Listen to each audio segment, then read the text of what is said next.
L'eau potable consommée par les habitants du bassin versant de l'Isère français provient essentiellement de l'unité de distribution d'Eblinguem dans l'Audomarois. Une partie des habitants de la Flandre belge est quant à elle approvisionnée à partir de l'eau de surface de l'Isère.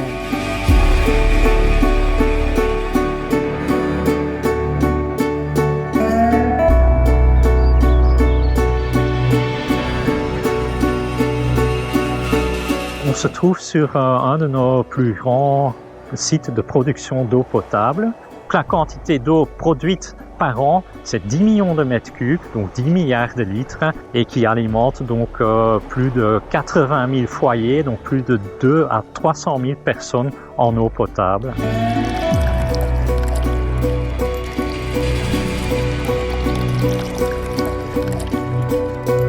C'est un site de production d'eau de surface et c'est environ 75% de l'eau qu'on produit ici provient de l'Isère et les 25% restants proviennent des autres ruisseaux qui sont plus petits. Comme c'est de l'eau de surface, il y a quelques composants dans l'eau qui sont indésirables et qu'on doit retirer de l'eau.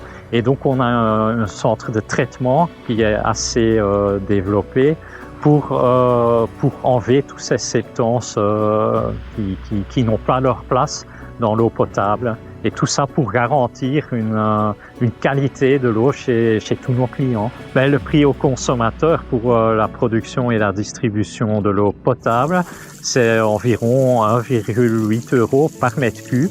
Donc c'est 1,8 € pour 1000 litres d'eau. Ce prix est au fait assez élevé par rapport à d'autres stations, surtout par rapport à des stations où on produit de l'eau potable provenant d'eau souterraine.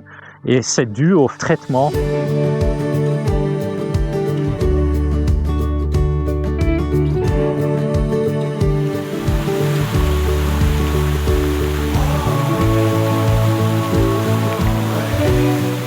Ce centre de production utilise l'eau de surface pour en faire de l'eau potable et l'eau de surface est bien évidemment une ressource qui est très vulnérable. On remarque surtout la présence de chloride, de phosphore, de nitrate, mais aussi beaucoup d'herbicides.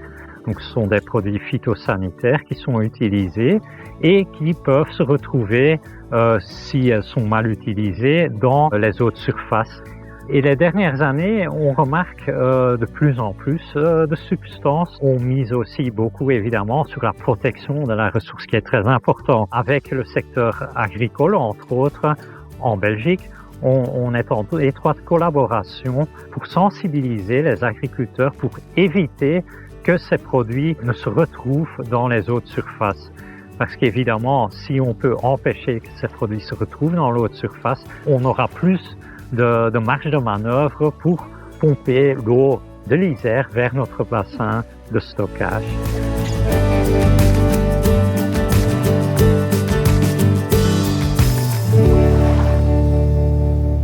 Tout le monde pensait qu'en Belgique ou même dans le nord de la France, qu'il pleut tout le temps, qu'il y a assez d'eau.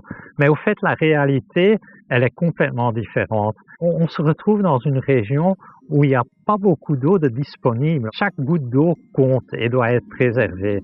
Donc ça fait déjà quelques années qu'on suit bien les effets car le changement climatique. On le remarque déjà, les dernières années ont été très sèches et il y a une forte pression sur les différentes ressources qu'on utilise. The Water Group a développé une politique sur la diversification des ressources en eau, sur la protection des ressources en eau et aussi mettre l'accent sur la réutilisation de l'eau dans l'industrie.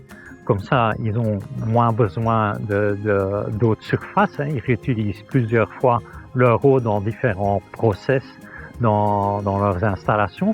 Mais aussi le particulier peut évidemment faire quelque chose et peut par exemple réutiliser son eau de pluie. The Water Group fait de la recherche sur le stockage supplémentaire d'eau parce qu'on voit qu'avec le changement climatique et le dérèglement climatique, qu'il y aura plus d'eau en hiver et beaucoup moins en été.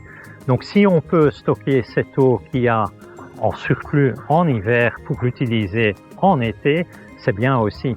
Et donc, au lieu de la stocker en surface, puisque ça prend beaucoup de place, on fait de la recherche pour stocker cette eau dans les nappes, les aquifères profonds. Et comme ça, on espère aussi avoir une réserve stratégique, pouvoir toujours approvisionner tout le monde en eau potable, même en été, en période très sèche.